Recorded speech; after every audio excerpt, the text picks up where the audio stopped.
बिस्मिल्लाहिर रहमानिर रहीम। इक़रा बिस्मि रब्बिकल्लज़ी खलक़ खलक़ल इंसाना मिन अलक़ इला आखिर आया। वक़ाल रसूलुल्लाह सल्लल्लाहु अलैहि वसल्लम खैरुकुम मान तअल्लमल कुरआन व अल्लमह আও কামা ক্বালা আলাইহিস সালাতু ওয়াস সালাম। আমি আগেই আপনাদের কাছে ক্ষমা চেয়ে নিচ্ছি যে অনুষ্ঠান দীর্ঘায়িত হয়ে যাচ্ছে। আসলে আমাদের সময় ছিল 10টায়, কিন্তু উপস্থিতির অভাবের কারণে আমরা সঠিক সময়ে শুরু করতে পারিনি।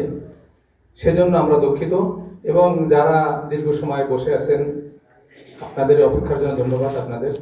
তো আমি আলোচনা দীর্ঘায়িত করব না, সেটা ঠিক, তবে যারা উপস্থিত আছেন তাদের দৃষ্টি আকর্ষণ করবে এই জন্য যে এই মাদ্রাসাটি শুরু থেকে শেষ পর্যন্ত কিভাবে পরিচালিত হবে সে সম্পর্কে আমি আপনাদের সামনে দুই একটি কথা না বললে আর নয়।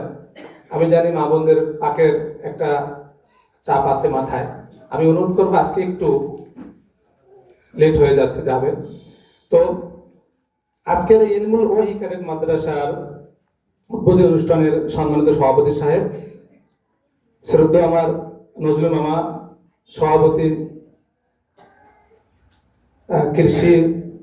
কৃষক লীগের কৃষক দলের সভাপতি, এবং অন্যান্য যারা আছেন, আমি সকলের নাম এখানে বললে দীর্ঘায়িত হয়ে যাবে, সময় ক্ষেপণ হয়ে যাবে।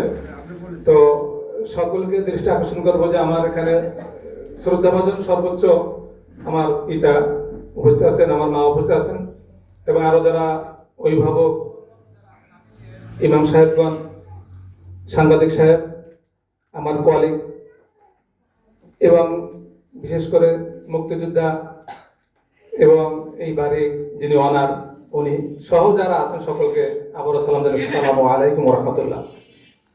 আপনি একটা কথা শুনেছেন যে education is the backbone of a nation. এর বাংলা অর্থ হচ্ছে, আপনারা জানেন যে শিক্ষা জাতির মেরুদণ্ড। এখন আমরা শিক্ষিত যারা, এরা আগে বিশ্বাস করি না, এটাকে আমরা এভাবে এখন লালায়িত করতে চাই। সেটা হচ্ছে good education is the backbone of a nation. ভালো শিক্ষা জাতির মেরুদণ্ড। আমরা যে শিক্ষায় শিক্ষিত হয়ে সমাজকে পরিচালনা করছি, এটা যথেষ্ট প্রভাব করেছে আমাদের সমাজে চরিত্রের, আর সেই চরিত্রের দিকটাই উন্নত করে মাদ্রাসা, এই শিক্ষা প্রতিষ্ঠান, দিনের শিক্ষা প্রতিষ্ঠান এটা উন্নত করে। সেই জন্যই আমরা কারি বেলায়েত সাহেব এর একটা উদ্ধৃতি আপনাদের সামনে দেব। উনি বলছেন যে যে হাত দিয়ে একটা আলিফ লেখা হয় প্রথমে, যে চোখ দিয়ে সেটাকে দেখা হয়, যে হৃদয় দিয়ে সেটাকে হৃদয়ঙ্গম করা হয়, এই চোখ, এই হৃদয় কখনো বেহেশতে দাঁড়িয়ে দোজখে যেতে পারে না। এই হাত, এই চোখ, এই হৃদয়টা অবশ্যই বেহেশতের জন্য নির্ধারিত, এবং এই হাত, এই চোখ, এই ব্রেন কখনোই কঠিন কবির গুনাহে নিমজ্জিত হওয়ার কোনো সুযোগ নেই। তো সেক্ষেত্রে বাংলাদেশে এই নুরানি মাদ্রাসা সহ এই দিনী প্রতিষ্ঠান এতভাবে হয়েছে যে এখন দেখবেন, এখন আর যাত্রা গান হয় না। এই রান্দার মাঠে, ছুটুকের বাজারে, আরো বিভিন্ন জায়গায় অনেক যাত্রা গান হয়েছে। এখন যাত্রা গানের সভাপতিকে হতে চায় না, এটাকে কলঙ্ক মনে করে। এখন যাত্রা গান হয় না, আমি অত দেখি না, আমার বাচ্চা যারা দেখেছেন শুনেছি, আমি দুই একটা দেখেছি, কিন্তু যাত্রা গান কি এখন হয় বলেন? যাত্রা গান হয় না, উঠে গেছে। কেন উঠে গেছে? দিনের প্রসারের কারণে উঠে গেছে। আল্লাহর রহমতে কিয়ামতের আগে সেই সুযোগ আর মনে যাত্রা গান পার্টিদের হবে না, ইনশাআল্লাহ। এরপরে আমি আপনাদের সামনে একটা কথা বলবো। শিশুরা অনুকরণ প্রিয় হয়।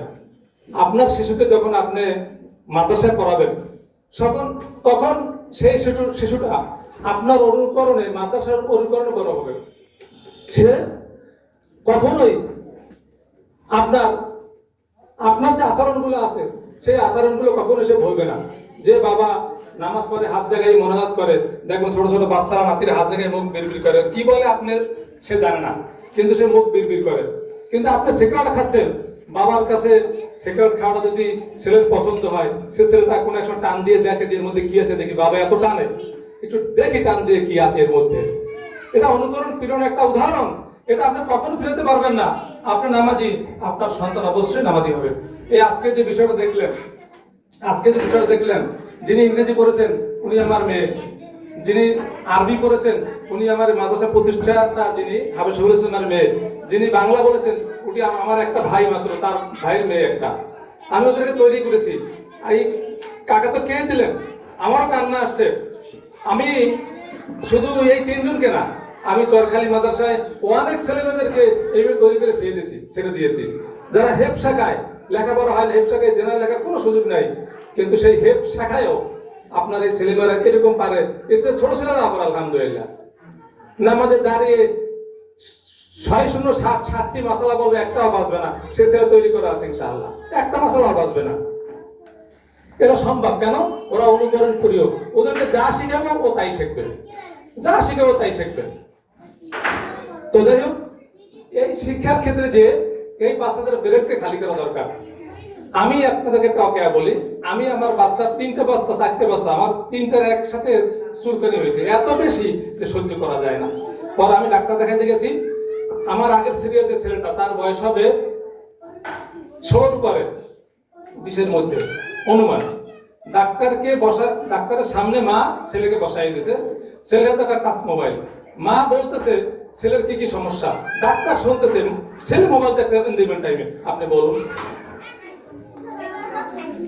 কোন আওয়ার 11th আওয়ার, ডাক্তার বলতেছে, ডাক্তার শুনতেছে, মা বলতেছে ওই ছেলের কথাই। তখন ছেলে মোবাইল দেখতেছে, তখন ডাক্তার বলছে ট্রিটমেন্ট দরকার নাই, আগে আপনার এই ছেলেকে মোবাইল খালি করুন। আমার চোখে দেখা, আমি দাঁড়িয়ে দেখতেছি, চোখে দেখা। এখন আপনি বলেন, একটা 16 বছরের ছেলে যদি ডাক্তারকে যে তার বিষয়গুলো বলতে না পারে এবং বলতে চায় না, আগ্রহ নাই, সে মোবাইলের টাচ মোবাইল সে হাত দিয়ে টানতেছে ডাক্তারের সামনে। ডাক্তার আশ্চর্য বলছে চিকিৎসা আমি দেবো না, একে নিয়ে যান, একে আগে মোবাইলের চিকিৎসা দেন, তারপর আমি দেখবো। এরপর আমার বাচ্চা আমি দেখাইছি। তাহলে আপনাদের বাচ্চা যদি এই দিনের শিক্ষায় পাঠান, এটা কখনোই এই পরিবেশে যাওয়ার কোনো সুযোগ নেই, কোনো সুযোগ আমি দেখি নাই, এটা হওয়া সম্ভব না। আর একটা বলি, একটা বাচ্চা তার বাবাকে বলছে, এর বয়সও 18 উপরে, please attentively please listen to me, বলতেছে বাবা আমার মোবাইলে 20টা টাকা দাও। বাবা বলতেছে তুমি টাকা দিয়ে কি করবা? ছেলে বাবাকে উত্তর দিচ্ছে, তুমি জানো না আমি একটা মেয়ের সাথে কথা বলি? নাউজুবিল্লাহ। কি বলে? ছেলে বাবাকে বলছে টাকা কেন দেবে, বলছে তুমি জানো না আমি একটা মেয়ের সাথে কথা বলি? এরপর বলতেছে বাবা তুমি কাজে আসো, একটু কাজ করো, তোমার চোখ নাই, তুমি দেখতেছো না আমি কিরাম বার খেলতেছি। এই বাবা এই কথাগুলো আমার সামনে বলে দিয়ে সে, আপনার বাংলা বলেন কিরা, আমরা বলি শপথ, সে শপথ করতেছে যে হুজুর আমি শপথ করে বলি। আমি না, আপনি শপথ করতে হবে না, একজন পুলিশ রিটায়ার্ড পার্সন ব্যক্তি সে আমার সামনে শপথ করবে, আমি বিশ্বাস নাও করতে পারি, ছেলের সম্পর্কে বলতেছে জন্য সে আমার সামনে শপথ করবে। না ভাই, শপথ করতে হবে না, আমি বুঝে ফেলছি। কিন্তু দিন শিক্ষার মধ্যে এইটা আপনি কখনো খুঁজে পাবেন না, আপনি এই নেটের যুগে পাবেন না যে ছেলেটা মাদ্রাসায় লেখাপড়া করে সে এইরকম পিতামাতার ব্যবহার করছে। হ্যাঁ হতে পারে, রেয়ার বিষয়কে অস্বীকার করার সুযোগ নাই, সেটা পার্সেন্টেজে আসে না, হতে পারে। যাই হোক, এরপরে আপনার বাচ্চাকে, যখনই আপনার বাচ্চাকে দেখবেন বাচ্চাদেরকে মোবাইল না দিলে তারা খায় না, আপনার বাচ্চাকে যখন আবাসিকে দিবেন, আবাসিকের পরিবেশে যখন থাকবে সে মোবাইল কি জিনিস সে ভুলে যাবে। আমরা যে বাচ্চার আবাসিক থাকে না, সে বাচ্চা যখন আমরা সন্দেহান থাকি, আমরা টিচাররা মিটিং করি যে এই বাচ্চারা কিভাবে মানুষ বানানো যায়। যখনই তাকে বাড়ি ছাড়ি, আমাদের কাছে একটা বাচ্চা থাকে মনে করেন 6 ঘন্টা, কিন্তু এই বাচ্চাটা বাড়িতে সময় দেয় 12 ঘন্টা। আপনি বলুন 12 ঘন্টা তাসির হবে না 6 ঘন্টা তাসির হবে? বলেন কি তাসির হবে? 12 ঘন্টা তাসির হবে। এখন আপনার বাচ্চাকে আপনার পরিবারকে যদি মানুষ করতে চান, সম্ভব নয়। আমার বাচ্চাকে অবশ্যই অন্য শিক্ষকের কাছে হ্যান্ড ওভার করতে হবে। আমি শিক্ষিত হলেও আমার বাচ্চাকে মানুষ করার দায়িত্ব আমার নয়, এবং সে আমার কাছে শিখবে না। আমার বাচ্চা আমাকে মনে করবে যে আমি কিছু জানি না। আমি আমার বাবাকে দেখছি, অনেক ক্ষেত্রে দেখছি, সামনে বলছি, এটা আপনাদের ব্রেনের সাথে মিলবে। আমার বাবাকে আমি মনে করি যে বাবা মনে হয় অনেক কিছু বোঝে না, এটা আমার রং থিওরি। আর আমার ছেলে আমাকে মনে করছে আমি কিছু বুঝি না, এবং বাবার দাদা ছিল, সেও বাবা মনে করতো সে কিছু বোঝে না। তাহলে বোঝে কে? আসলে বোঝে কে? সিস্টেমটা এই যে যুগের আবর্তনে, যুগের তালে তালে প্রত্যেকে বোঝাবে। তার মানে আধুনিক যুগের যে ছোঁয়াগুলা পর্যায়ক্রমে আসবে, এগুলো প্রত্যেক ব্যক্তির মধ্যে রেখাপাত করবে। তো সেক্ষেত্রে আমি অনুরোধ করবো যে আপনার ব্রেনটাকে খালি করেন, 1 গ্লাস পানি, তার মধ্যে আমি যা দেন, মধু দেন আর মদ দেন, দুধ দেন আর বিষ দেন, আপনার দেশ থেকে সেই যে বিষয়টা আছে সেটা বের করতে হবে না? মেডিকেল সায়েন্সের ভাষায় মানুষের মগজ আপনারা দেখেন না, কিন্তু আপনারা গরুর মগজ বা প্রাণী মগজ দেখেছেন, ঠিক অবিকল সেরকম মগজের অনেক কুঠুরি রয়েছে। একটা সাপ দেখলেন, আপনি হুট করে চিৎকার করলেন, এই চিৎকার করা আপনাকে কে শিখাইলো? আপনার ব্রেন কিভাবে আপনি কাজে বের করে দিল? আপনার ব্রেনটা এত ক্লিয়ার যে ওই চিৎকার করে একটা জায়গা আছে আলাদা, ও অন্য কোনো কাজে ব্যবহার হয় না, ওই চিৎকার জায়গাটা শুধু চিৎকারের জন্য ব্যবহৃত হয়, সেই জন্য সে খালি থাকে। আপনার বাচ্চার ব্রেনটাকে যদি আপনি এই শিক্ষার যে জায়গাটা, যেখান থেকে সে ইলমুল ওয়াহির জ্ঞানটা নেবে, ইলমুল ওয়াহি মানে কি? ওহির জ্ঞান মানে কোরআনের জ্ঞান, যে জায়গাটা কোরআনের জ্ঞান নেবে, সেই কোরআনের জ্ঞানের জায়গাটা আপনাকে অবশ্যই খালি করতে হবে। যদি আপনি খালি করতে না পারেন, যত চেষ্টা করেন শিক্ষক, ম্যাডাম, স্যার, বাপ, মা, মামা, চাচা সকলে মিলে যদি যেখানে দিতে চান, সে নেবে না, পড়ে যাবে গ্লাসের মতোই। গ্লাস খালি করতে হবে, খালি করে যা দেবেন সেটুকু সে নেবে, বড় অবস্থা যা দেবেন তাই পড়তে থাকবে। আমি মনে হয় আপনাদের বিষয়টা বোঝাতে পেরেছি। সেক্ষেত্রে আপনার ব্রেনটাকে এভাবে সেট করতে হবে যে আপনার সন্তানের যে ব্রেনটা আছে, ওই যে জায়গাটাকে এলো লহাই দেবে, সেই জায়গাটাকে আপনাকে অবশ্যই খালি করতে হবে। সে খালি সিস্টেমটা হচ্ছে শিক্ষা প্রতিষ্ঠান, সেটা মাদ্রাসা শিক্ষা প্রতিষ্ঠান। সেটা আমি আমারটা বলবো না, এইটাই বলবো যে মাদ্রাসা শিক্ষা প্রতিষ্ঠান যেটাই হোক। আমি এই শরণখোলায় যতগুলো শিক্ষা প্রতিষ্ঠান আছে, সকল শিক্ষা প্রতিষ্ঠানের সাথে আমি মোটামুটি একটা যোগাযোগ রক্ষা করেছি। হয় প্রধান শিক্ষক, না তাদের মাদ্রাসা পরিস্থিতি, না তাদের লেখাপড়ার সিস্টেম আমি দেখেছি। আমি দেখে এই পরিস্থিতিটা বের করেছি। আপনাদের শত প্রশ্নের উত্তর এখানে জমা করা আছে, তারপরেও থাকতে পারে, থাকবে না তা না, এর মধ্যে সকল উত্তর দেওয়া আছে। আমি আপনাদের অনুরোধ করবো যে এখানে যা লেখা হয়েছে এইগুলা অনেক সময় পালন করা হয় না যে কোনো কারণে, এটা আমি মেনে নিব, কিন্তু আমি আপনাদের আশ্বস্ত করব যে এখানে যে কথাগুলো লেখা হয়েছে, এই কথাগুলো আল্লাহকে সাক্ষী রেখেই লেখা হয়েছে। যদি আল্লাহ রাব্বুল আলামিন আমাকে সুস্থ রাখেন ব্রেন দিয়ে, তাহলে আমি এখানে যে লেখা আছে, এই লেখাগুলো পুরোপুরিভাবে প্রথম থেকে শেষ পর্যন্ত পালন করার চেষ্টা করবো ইনশাআল্লাহ।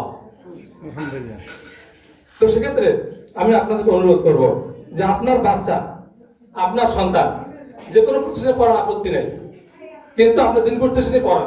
আর মানসম্পন্ন শিক্ষা প্রতিষ্ঠান আপনি খুঁজলে সম্পন্ন শিক্ষা প্রতিষ্ঠানের পরিস্থিতিটা আপনার আগে দেখা দরকার। পরিস্থিতি দেখার পরে সেখানে আপনার 2-1 দিন সময় দিয়ে দেখা দরকার যে যা লেখছে তা ঠিক আছে কিনা বা ঠিকভাবে চলছে কিনা। যদি দেখেন না চলছে, আলহামদুলিল্লাহ আপনি সেখানে আপনার বাচ্চা ভর্তি করাবেন।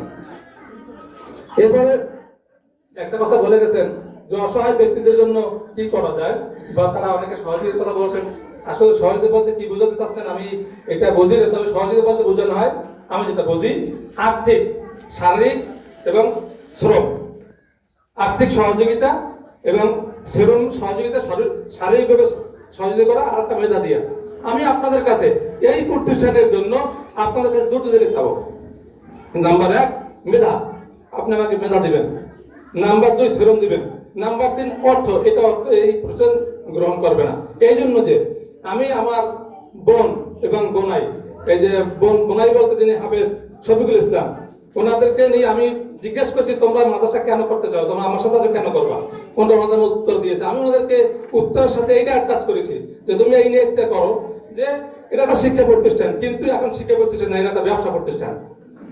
শিক্ষা প্রতিষ্ঠান এখন আর নাই। এই ব্যবসা প্রতিষ্ঠান এই জন্য যে এখান থেকে যদি ব্যবসা আসে, তোমরা উপযুক্ত বেতন নেওয়ার পরে, খরচের পরে উপযুক্ত বেতন নেওয়ার পরে যে খরচটা থাকবে তা দিয়ে আমরা একটা অসহায় শাখা করব। সেই অসহায় শাখাটা এই মানেই চলবে, এই ক্যাটাগরিতে চলবে। সেখানে আপনারা আর্থিক সহযোগিতা করবেন, সেটা সময়ের আবর্তনে, যদি আল্লাহ বলেন এইটা কবুল করেন। তো সেক্ষেত্রে আপনাদের আর্থিক সহযোগিতা এই ক্ষেত্রে আর এখন প্রয়োজন নাই। আর যারা এই রুটিন ফলো করতে চাচ্ছেন না, মামা বলছেন যে একটু লক্ষ্য করা যায় কিনা, আমি বলবো আমার ওখানে ক্যাটাগরি দেওয়া আছে। যে ক্যাটাগরি আওতায় যে থাকবে না, সে ক্যাটাগরি বাদ দিয়ে শুধু থাকার জন্য এখানে থাকতে পারবে, শুধু একবেলা খাওয়ার জন্য খাইতে পারবে, অথবা নর্মাল খাবার খেয়ে এখানে সে লেখাপড়া করতে পারবে। তবে ক্যাটাগরি দেখে দেখে ক্যাটাগরি বাদ দিয়ে সে ক্যাটাগরি আওতায় এসে সেই টাকাটাই সে দেবে। ওখানে 6,000 5,900 টাকা দেওয়া আছে। ওই 5,900 টাকায় আমি হিসাব করে দেখেছি কোনো টাকা প্রতিষ্ঠান থাকবে না। ছাত্র যত বাড়বে তখন থাকা শুরু করবে। 50-এর মধ্যে 50 জন থাকা অবস্থায় কোনো টাকা প্রতিষ্ঠানে জমা হবে না, 1 টাকাও না। আরো খরচ বেশি হওয়ার সম্ভাবনা আছে। আপনি একটু লক্ষ্য করে দেখবেন রুটিনটা। আমি আপনাদের অনুরোধ করবো যে আপনারা অবশ্যই পরিস্থিতি নিয়ে যাবেন এবং এই পরিস্থিতিটা খুব সুন্দর করে দেখবেন। তো সেক্ষেত্রে মামার যে কথাটা যে যারা একটু আর্থিকভাবে দুর্বল অসচ্ছল তারা এখানে যদি পড়তে চায় সে সুযোগ থাকবে, তবে ক্যাটাগরি গুলা তাকে অবশ্যই দেখতে হবে যে আমি এই ক্যাটাগরিতে আমার বাচ্চা রাখতে চাই। সেখানে আমি সেই সাপোর্ট একটু কষ্ট হলে আমি দেবো, ঠিক আছে। তো সেক্ষেত্রে এখানে এই শরণখোলায় আমি শুনেছি যে শিক্ষা প্রতিষ্ঠানগুলোতে কোনো উপযুক্ত হাফেজা নেই। আমি একজন পুরুষ হাফেজের যে বেতন সেই মানে বেতন দিয়ে বোরগুনা থেকে একজন হাফেজা নিয়েছি 9,000 টাকা বেতন। আপনার খোঁজ নিয়ে দেখবেন, এটা আমি অতিরিক্ত বলতেছি না। 9,000 টাকা মানে হাফেজা মহিলা আমাদের এই শরণখোলা মোড়গঞ্জে আছে কিনা আমার জানা নেই। যদি থাকে তাদের মধ্যে আমি একজন, যে তাদের মতো আমি চেষ্টা করতেছি উপযুক্ত মানে হাফেজা। এবং যিনি পরিচালক শফিকুল ইসলাম, উনি বাংলাদেশে পড়ালেখা না, দেখবেন ওখানে লেখা আছে পাকিস্তান থেকে হাফেজ এবং কাদের সনদ প্রাপ্ত। একটা বিষয়। আরেকটা বিষয় হচ্ছে আমি আমার সম্পর্কে আমি আপনাদের কাছে কিছু বলবো না। আমি একটা কথা লিখছি এখানে, আপনারা দেখছেন যে এই আন্তর্জাতিক মানের শিক্ষা প্রতিষ্ঠানগুলোর যে বৈশিষ্ট্যগুলো রয়েছে তার প্রতি আমরা যত্নবান। এ কথা যত শিক্ষা বৈশিষ্ট্য আছে, যত মাদ্রাসায় সকল শিক্ষা প্রতিষ্ঠানের সকল বৈশিষ্ট্য পালন করার যদি কোনো না থাকে আমাকে বলবেন যে এইটা হচ্ছে না, আমি এই মানে আমাকে বলবেন যদি এইটা দরকার, আল্লাহর রহমতে পরদিন যদি সেটা যায় বৈধ হয় সেটা পরদিন যে কোনো পরামর্শ সম্মানের সাথে গ্রহণ করা হবে। প্রতিষ্ঠানের স্বার্থে, প্রতিষ্ঠানের কল্যাণের জন্য যে পরামর্শ আমরা আমাদের যে আমরা একটা উদাহরণ দেই যে হুজুর সিসি ক্যামেরা লাগানো দরকার, হুজুর এসি দেওয়া দরকার, হুজুর প্রাইভেট কারা দরকার, হুজুর আমার বাচ্চা ফ্রি করা দরকার, বিবেচনা নিতে একটু সময় দেবেন। আপনার যে কোনো পরামর্শে সাদরে গ্রহণ করার জন্য প্রস্তুত।